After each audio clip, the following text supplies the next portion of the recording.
কালিয়াচক থানার সুজাপুরে প্লাস্টিকের গোদামে ভয়ঙ্কর আগুন। আগুনে ভস্মীভূত কয়েক লক্ষাধিক টাকার প্লাস্টিক বর্জ্য ও দ্রব্য পদার্থ। আগুন নিয়ন্ত্রণে দীর্ঘক্ষণ পর দমকলের 2টি ইঞ্জিন। ঘটনার খবর পেয়ে ঘটনাস্থলে কালিয়াচক থানার পুলিশ এসে পৌঁছায়। এই অগ্নিকাণ্ডের পর কালিয়াচক এলাকায় দমকল কেন্দ্র গড়ে ওঠার দাবি উঠেছে। জানা গিয়েছে, এদিন সকালে হঠাৎ স্থানীয় বাসিন্দারা দাউ দাউ করে আগুন জ্বলতে দেখে। স্থানীয় সুজাপুর এলাকার ডাঙ্গা এলাকায় অবতার হোটেল ওরফে পুটুর প্লাস্টিকের কারখানায় আগুন লেগে যায়। মুহূর্তের মধ্যে আগুন ছড়িয়ে পড়ে। এলাকায় ঘন জনবসতি রয়েছে, ফলে আতঙ্ক ছড়িয়ে পড়ে রীতিমতো।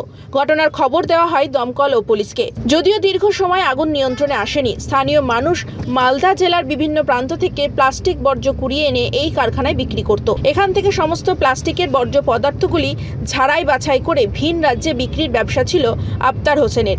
এই ফ্যাক্টরিতে 30 থেকে 40 জন মহিলা কাজ করত। ফ্যাক্টরির কর্মীদের অভিযোগ, সকাল সকাল শর্ট সার্কিট থেকে এই দুর্ঘটনা ঘটেছে।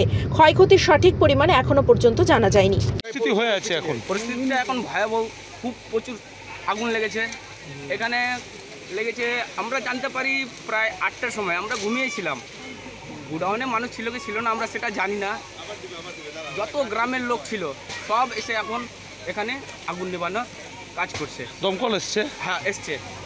বলছি কিসের গুদাম ছিল এটা? এটা প্লাস্টিকের গুদাম ছিল।